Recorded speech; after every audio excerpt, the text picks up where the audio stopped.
नमस्कार दोस्तों, कैसे हैं आप सब लोग। उम्मीद करता हूँ अच्छे होंगे, अपनी स्टडी ठीक से कर रहे होंगे। दोस्तों, आज दिनांक 8 जून 2026 को प्राइम एजुकेशन हब के इस यूट्यूब चैनल पे मैं आप सबका स्वागत करता हूँ। चलिए दोस्तों, आज के इम्पोर्टेंट न्यूज़ को अपन डिस्कस कर लेते हैं। ओके, जो पहली न्यूज़ है वो एक नियुक्ति को लेके है। देखिए, नीलकंठ जो मिश्रा है वो हमारे विश्व बैंक में भारत के नए कार्यकारी निदेशक बन गए हैं। देखिए, यूएन की तरह है एक और संस्था है जो है वर्ल्ड बैंक। ये वर्ल्ड बैंक क्या है? पूरी दुनिया की बैंकिंग सिस्टम को डायरेक्शन देती है। पूरी दुनिया की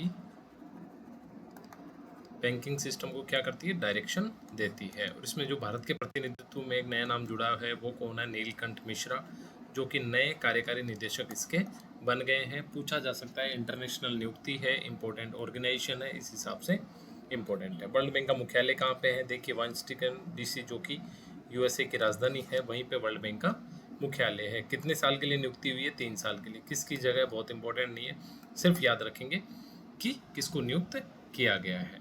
देखिए, प्रसिद्ध जो है अर्थशास्त्री है और वर्तमान में भारत की प्रधानमंत्री की जो आर्थिक सलाहकार परिषद है उसके सदस्य हैं, और क्रेडिट स्विस इंडिया स्ट्रेटेजिस्ट के रूप में भी कार्यरत है। तो ये जो दो बातें ये भी आप हल्की सी याद रखेंगे। बाकी इंपॉर्टेंट बात यही है कि वर्ल्ड बैंक के नए कार्यकारी निदेशक जो है नीलकंठ मिश्रा को नियुक्त किया गया है। राइट, चलिए आगे। आपने एक नाम सुना होगा, Subhash Kashyap. Indian polity, Indian constitution की बुक सबसे ज़्यादा ऑथेंटिक इनकी मानी जाती थी। Indian polity and Indian constitution. अब इनका हाल ही में क्या हो गया? निधन हो गया है। भारतीय संविधान के महान व्याख्याता थे। लोकसभा के महासचिव रहे हुए कब से? 1983 से लेके 1990 तक। संविधान और संसदीय प्रणाली पर 100 से ज़्यादा पुस्तकें ये लिख चुके हैं। पद्म भूषण इनको मिला था 2015 में, और 97 ईयर्स की एज में इनका निधन हो गया। इंपॉर्टेंट बात है, पूछा जा सकता है कि हाल ही में ऐसे व्यक्ति का निधन हुआ है जिनको 2015 में पद्म भूषण मिला। 1983 से लेके 1990 तक महासचिव रहे लोकसभा के। तो आपको नाम याद रखना है, सुभाष कश्यप। इंपॉर्टेंट बात है क्योंकि हमारे सिलेबस में मेंशन है इंपॉर्टेंट पर्सनालिटीज़, यानी कि प्रख्यात जो व्यक्ति होते हैं उनके। इस क्वेश्चन को आप वेरी वेरी मोस्ट लगा लें, एग्जाम में पूछे जाने की प्रोबेबिलिटी 10 आउट ऑफ 10 का है। ठीक है, मेजर अभिलाषा बराक, ये नाम आप याद रखेंगे। यूएन का मिलिट्री जेंडर एडवोकेट जो पुरस्कार है, यूएन का मिलिट्री जेंडर एडवोकेट पुरस्कार इनको मिला है। अब देखिए होता क्या है। देखिए दोस्तों, होता क्या है, आपको पता 1945 में क्या बना? यूएन बना। अब यूएन का प्रमुख कार्य क्या था? विश्व में शांति बनाए रखना। अब विश्व में शांति बनाए रखने के लिए यूएन की अपनी तो कोई सेना है नहीं, तो जब भी जहाँ भी जरूरत पड़ती है तो यूएन क्या करता है? देशों से सेना की मांग करता है। इसी तरह भारत से भी सेना की मांग करता है कि भाई यहाँ लड़ाई छिड़ी हुई है, यहाँ पे अशांति है, तो आप ना अपनी देश की सेना को यहाँ भेजिए। तो भारत यूएन की शांति सेना में सर्वाधिक सैनिक भेजने वाला देश है। इसी कड़ी में आपको पता है, अभी इसराइल, यूएसए और ईरान के बीच में जो लड़ाई चल रही थी उसमें एक हिस्सा लेबनान भी था। यानी कि लेबनान में इसराइल विरोधी जो गतिविधियां, जो तत्व थे, उन पे इसराइल लगातार हमले कर रहा था। तो ये जो हमारी मेजर है अभिलाषा बराक, ये काम कर रही थी कहाँ पे? लेबनान में।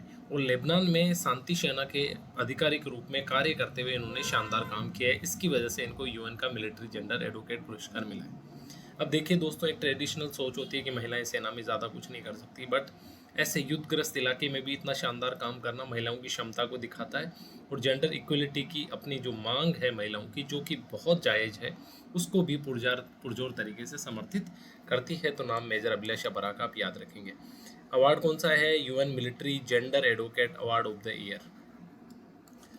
मोदी जी ने इनको बधाई दी है और भारत के दीर्घकालिक शांति रक्षा योगदान का सम्मान बताया। यानी कि भारत ने जिस तरह से सबसे ज़्यादा सैनिक भेजे और लंबे काल से शांति की स्थापना में जो महत्वपूर्ण योगदान यूएन के माध्यम से देश के विश्व के अलग अलग हिस्सों में जो अपनी सेवाएं देखी किया है, उसको भी रिकॉग्नाइज करने वाला काम है।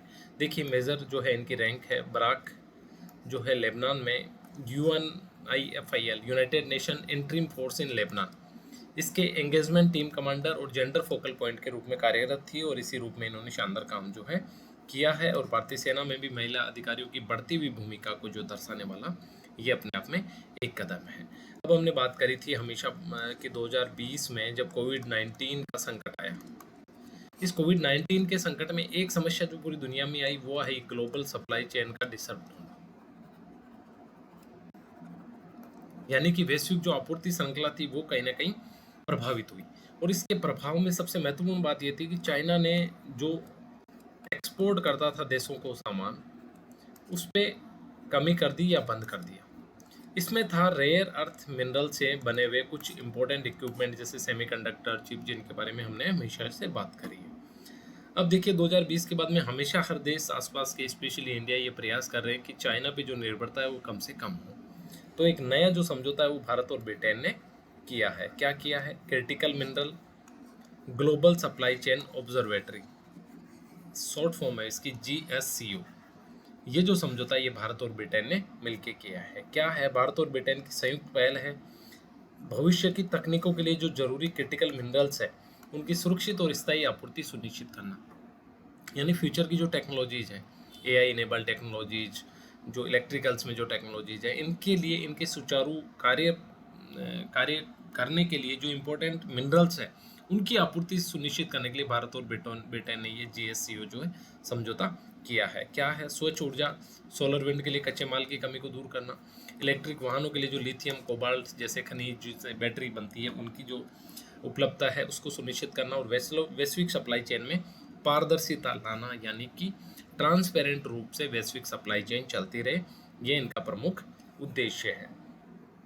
अब देखिए हमारे यहाँ नीरज चोपड़ा शानदार प्लेयर है। एशिया का पिछला सर्वश्रेष्ठ रिकॉर्ड इनके नाम था, लेकिन इनके रिकॉर्ड को भी तोड़ने का काम किया है पाथिर आगे, और पाथिर आगे ने 92.62 मीटर का जो थ्रो है वो करके एक नया रिकॉर्ड कायम कर दिया। कहाँ के रहने वाले हैं? श्रीलंका के।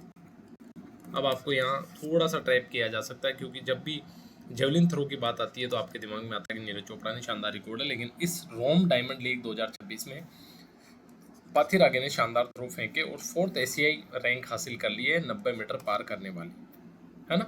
इन्हें 92.62 का थ्रो कर नीरज चोपड़ा का 90.23 का जो रिकॉर्ड था उसको पीछे छोड़ दिया है, और एशिया का सर्वश्रेष्ठ दूसरा जो जेवलिन थ्रो का रिकॉर्ड अपने नाम कर लिया है। ये भी याद रखेंगे, बहुत ज़्यादा इंपॉर्टेंट नहीं है लेकिन फिर भी महत्वपूर्ण है, याद रखेंगे। चलिए आगे चलते हैं। देखिए दोस्तों होता क्या है, जैसे मान लीजिए भारत सरकार को किसी एरिया में, किसी भूभाग में कोई विकासात्मक गतिविधि करनी है। विकासात्मक गतिविधि का मतलब है कोई प्रोजेक्ट स्थापित करना है, मान लीजिए। अब प्रोजेक्ट स्थापित करने के लिए प्राइवेट जो कंपनीज है उनको इनविटेशन मिलता है कि आप आइए वहाँ पे प्रोजेक्ट स्थापित कीजिए।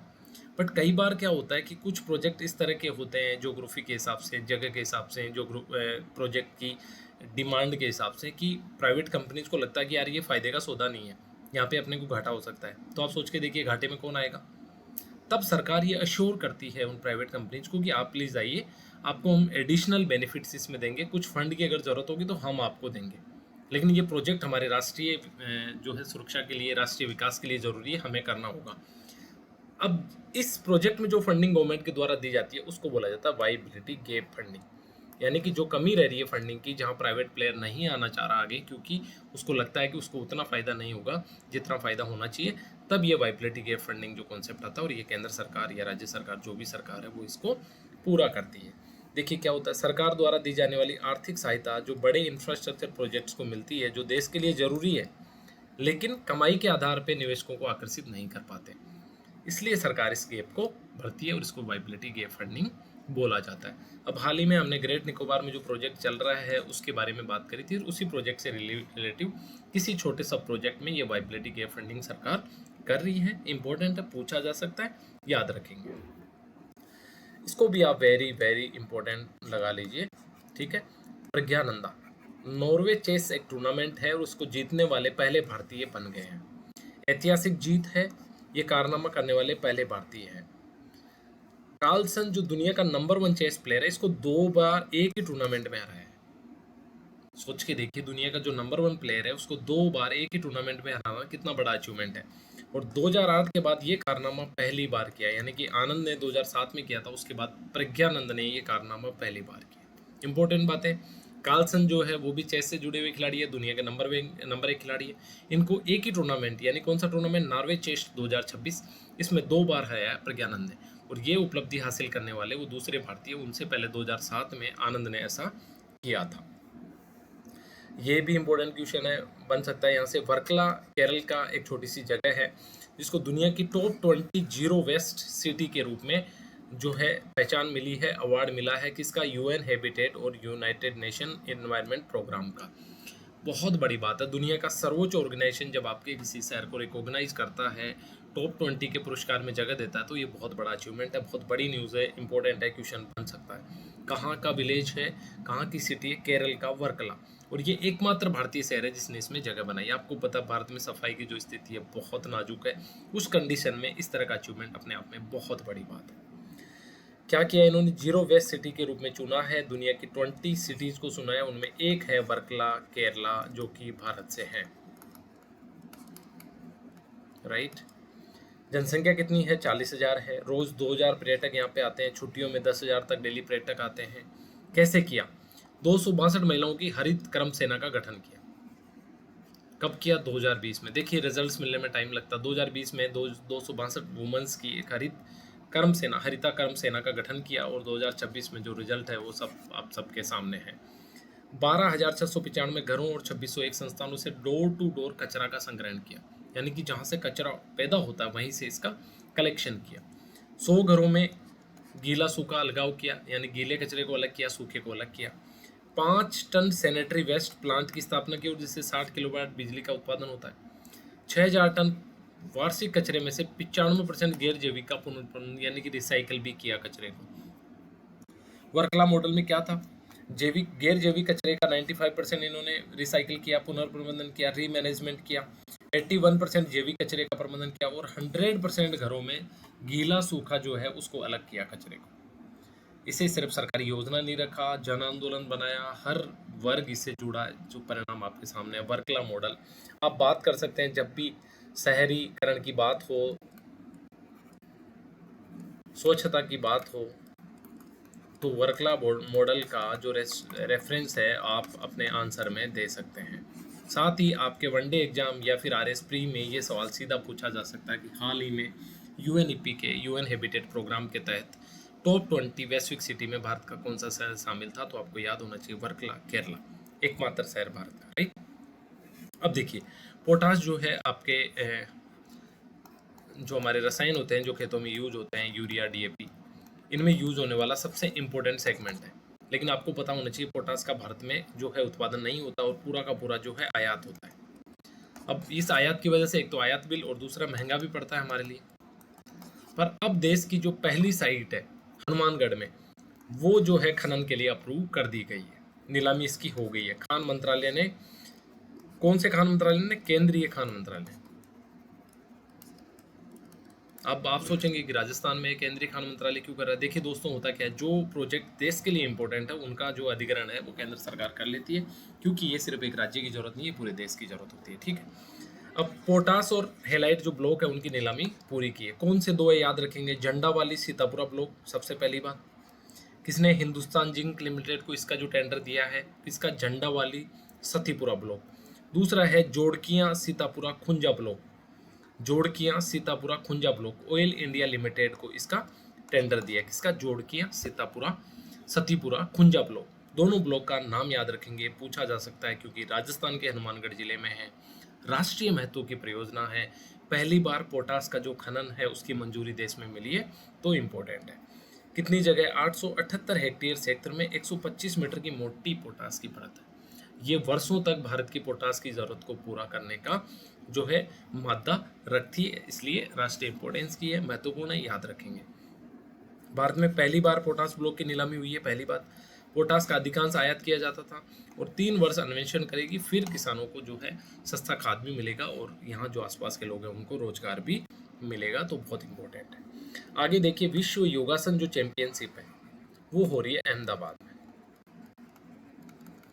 और कब हो रही है? प्रथम बार हो रही है, पहली बार हो रही है। बहुत इंपॉर्टेंट है, पूछा जा सकता है कि कहाँ पे हो रही है। अब यहाँ पे गायत्री देवी जो राजस्थान से हैं, आरएसी में कांस्टेबल है, हेड कांस्टेबल, इन्होंने शानदार रिकॉर्ड अपने नाम किया। सीकर जिले के मांडोता गांव की बेटी है, 5वीं आरएसी बटालियन में हेड कांस्टेबल है। 45 ईयर्स की एज में इन्होंने जो है सीनियर सी महिला बैक बेंडिंग वर्ग में स्वर्ण पदक जीता है। सीनियर सी महिला बैक बेंडिंग वर्ग में, बैक बेंडिंग वर्ग जो है उसमें स्वर्ण पदक जीता है। इसमें सेकंड नेपाल, बोत्सवाना रजत व कांस्य रहे हैं। अपने आप में बड़ी अचीवमेंट है, क्योंकि 14 आवर्स की ड्यूटी के बाद भी 10-12 बजे जो है अभ्यास इन्होंने किया। अनुशासन और समर्पण की एक मिसाल अपने आप में है। टोटल देखिए 50 पदक भारत जीत चुका है, उसमें 40 जो है गोल्ड है। यानी कि आपको पता है योगासन की जो शुरुआत है भारत से हुई है, भारत ने इसको वैश्विक इवेंट बनाया और भारत में इसका जो अचीवमेंट है ये भारत की प्रतिभा को भी और योगा में भारत की एक्सेलेंसी को भी दिखाता है। सेकंड नंबर पे जापान है जिसके 10 पदक है और सिंगापुर के 6 पदक है जो कि थर्ड पोजीशन पे है, राइट। तो ये जो इंपॉर्टेंट बातें हैं आप याद रखेंगे, और ये जो हमारी दीदी है गायत्री देवी, इनके बारे में भी आप याद रखेंगे, राइट। चलिए, एक और अचीवमेंट है स्पोर्ट्स में भी, अनवी राठौर, नाम याद रखेंगे, इंपॉर्टेंट है, बैडमिंटन से जुड़ी हुई है। All India under 15 badminton championship, all India under 15 badminton championship, इसका जो खिताब है ये जीता है हमारी अनवी राठौड़ ने। अनवी ने हशिमानी चंद्रम तेलंगाना को रोमांचक जीत में हराया है, लास्ट के सेट्स में वापसी करके। शुरुआत के 2 गेम हार गए थे। तो ये शानदार जो अचीवमेंट है इनके नाम पे है। अब अगली बात जो भारतीय न्यायपालिका से जुड़ी हुई है, आपको पता हमने लगातार बात करी है कि लगभग 6 करोड़ के आसपास केस जो है भारतीय न्यायपालिका में पेंडिंग है। 4.88 यानी 4 करोड़ 88 लाख तो जो है जिला अदालतों में है। 63.98 लाख जो है हाई कोर्ट्स में पेंडिंग है और लगभग 93,000 जो है सुप्रीम कोर्ट में पेंडिंग है। देखेंगे आगे क्या रीजंस है, और जजों की संख्या बढ़ाने की जो मांग है वो लगातार की जा रही है। अब सुप्रीम कोर्ट में मुकदमे बढ़ने के क्या कारण है? सबसे पहले वीआईपी न्याय की प्रवृत्ति। देखिए बहुत सारे मुकदमे जिनकी सुनवाई हाई कोर्ट में आराम से हो सकती है, लेकिन लोग अपनी पहुंच के कारण, बड़े लोग सीधे सुप्रीम कोर्ट पहुंच जाते हैं, और सुप्रीम कोर्ट में 93,000 जो है लंबित मामले पहुंच चुके हैं, जो कि अपने आप में बहुत बड़ी संख्या है। दूसरा, जनहित याचिका का जो कंसेप्ट 1980s में शुरू हुआ, ये भी कहीं ना कहीं एक बोझ जो है बढ़ता जा रहा है सुप्रीम कोर्ट पे, क्योंकि लोग जो है अनवांटेड इश्यूज पे भी पब्लिक लिटिगेशन जो है दायर कर देते हैं सुप्रीम कोर्ट में। अब आगे लंबी चौड़ी अकादमिक बहसें होती है, जिससे मुकदमों की जो टाइमलाइन है, समय जो है वो बढ़ जाता है। तो 3 प्रमुख जो कारण है सुप्रीम कोर्ट में मुकदमे बढ़ने का, क्या किया जा सकता है? देखिए 3 जजों की बेंच बनाई जा सकती है। समझिए बात, जब 2 जजों की बेंच मान लीजिए अधिकतर बनती है, उसमें क्या होता है, एक एक से कोई भी फैसला अटक जाता है, यानी कि उस पर निर्णय नहीं हो पाता। लेकिन अगर जब 3 जजों की बेंच बनाएंगे तो डिसीजन आना ही आना है, क्योंकि बहुमत से निर्णय लिए जाते हैं। 2 एक तरफ रहेंगे और एक एक तरफ रहेगा, तो निर्णय आ जाएगा। एक तो ये सुधार किया जा सकता है। दूसरा, रजिस्ट्रार होता है जज से अलग, उसको भी छोटे रूटीन मामलों में न्यायिक आदेश पारित करने का जो अधिकार दे देना चाहिए, जिससे जज का जो समय है वो बचेगा। आगे एक जज की सुनवाई वाले मामले जो हैं उनको भी संख्या बढ़ाई जा सकती है, और हाई कोर्ट में रिटायरमेंट की आयु को बढ़ा के 65 वर्ष किया जा सकता है, जबकि अभी शायद 62 वर्ष है। थोड़ा सा आप कंफर्म कर लेंगे, आई एम नॉट श्योर, मैं पढ़ के नहीं आया। ठीक है, तो ये जो है ये काम भी किया जा सकता है। हम आज हमने नीलकंठ मिश्रा के बारे में पढ़ा, जो कि भारत के नए एग्जीक्यूटिव डायरेक्टर बने हैं वर्ल्ड बैंक में। सुभाष कश्यप जी का निधन हो गया है। बहुत ही टैलेंटेड ब्राइट व्यक्ति थे, जो 1983 से लेकर 2000 तक तो महासचिव रहे लोकसभा के। साथ ही 2015 में उनको पद्म भूषण दिया गया। मेजर अभिलाषा बराक की अचीवमेंट अपने आप में बहुत बड़ी है। वुमेन एम्पावरमेंट का जहाँ भी क्वेश्चन आए, ऐसे में हर जगह आप इनका एग्जाम्पल यूज कर सकते हैं और आपको एक्स्ट्रा मार्क्स मिलेंगे। जीएससीओ जो है नया सप्लाई चेन जो है एक एग्रीमेंट हुआ है भारत और ब्रिटेन के बीच में। रमेश पथिरागे जो है उनका भी एक बड़ा अचीवमेंट है जेवलिन थ्रो में, और प्रज्ञानंदा जो है इन्होंने तो बहुत ही शानदार उपलब्धि हासिल करी है। तो ये थी हमारी आज की डिस्कशन, और उम्मीद करता हूँ आपके लिए डिस्कशन फ़ायदेमंद रही हो। तो अच्छे से पढ़ते रहिए, आज एक नए फॉर्मेट में, तो ठीक है, इट्स ओके, आपके लिए हेल्पफुल होगा। प्लीज़ आप बताएंगे मुझे कैसा रहा आज का डिस्कशन, और अच्छे से पढ़ते रहिए। जय हिंद, थैंक यू।